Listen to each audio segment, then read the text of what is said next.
today's talk, I will try to give you a sense about how curiosities and confusions emerged for us, as well as how confusions arose for the babies.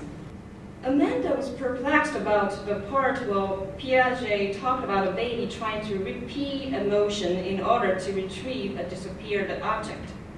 It was about Laurent had something in his hand, and he was swinging his arms, but unintentionally it drops out of his field of vision, so he immediately brought the hand in front of his eyes and looked at it.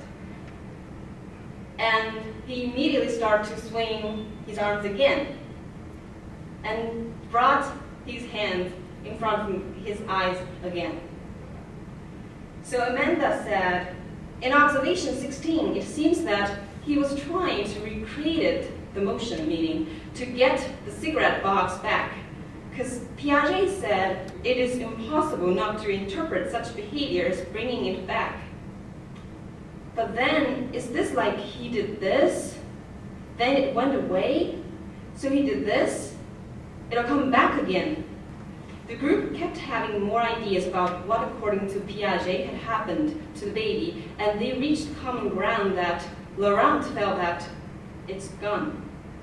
Having thought about it many times, I started to see the process of Amanda bringing her sense of confusion into the group discussion without having it well formulated from the beginning, brought the whole group into confusion and active thinking about the baby's state of mind and the baby's confusion. After this work, it's very important for students to share their tentative ideas in classroom meeting. Through that collective effort, the group came to appreciate more deeply the baby's confusion and development.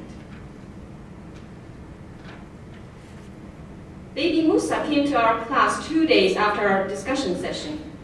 The class agreed that they wanted to see object permanence. Mousa was 13 and a half months old, while in excerpts that we discussed, the babies were less than 9 months old. So soon we found out that our experiments were far too simple for Mousa.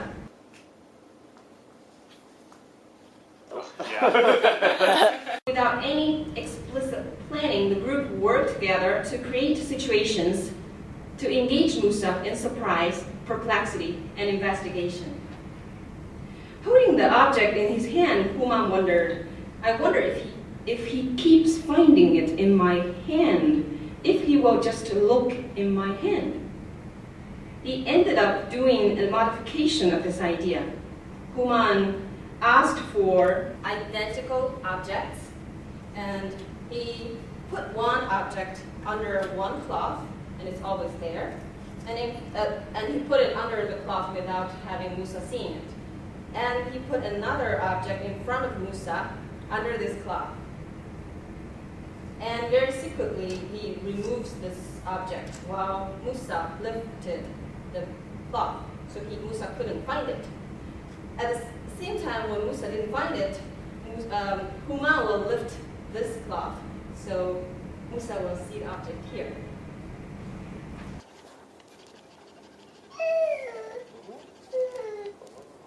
What happened? Where could it have gone? Mousa, look! Mousa! It was here. It was here all along.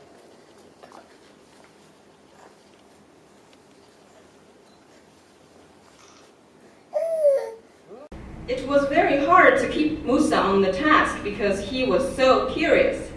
He explored the trash can. He loves trash cans. Okay. Tried to insert a transparent box into a tube and Like that, yeah? Little things he wants to try and pick right to his mouth. Yeah, if he finds. Yeah. Good job.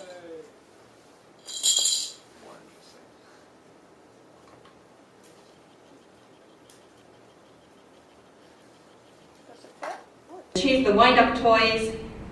The following pictures capture a position that happened more than once.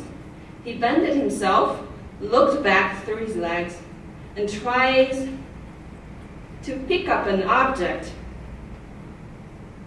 At the same time, when he is trying to reach and pick that object, he involuntarily pushes the object back. So it's very interesting to see him doing the position. But after some effort, he could finally get it. Work on Mousa. Work the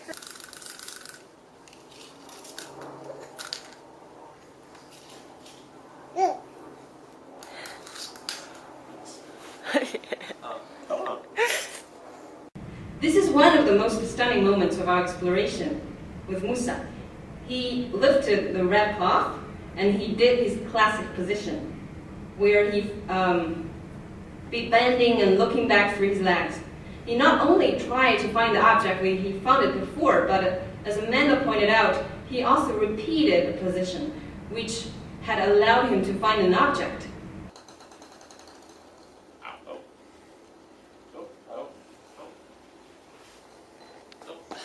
I think when he was looking for the ball, he also did this again. Did he do that with something else? Kind of like the cigarette box. Yes. Making the motion that it'll come back again. It was like what appeared in the search that we read about, the cigarette box. That one, Amanda said. The baby makes the motion and then it will come back again. Human thought the two-ball experiment, the two identical ball experiment, was an example of us changing and trying out new things on the spot. We were learning how to experiment, how to try out things. Our process kept growing. Where did it go? That's Mousa's question and also Lauren's question. Piaget evoked confusion in babies in order to study their development. Through critical exploration, we as learners developed our understanding by babies' experience through coming to confusion and wrestling with it.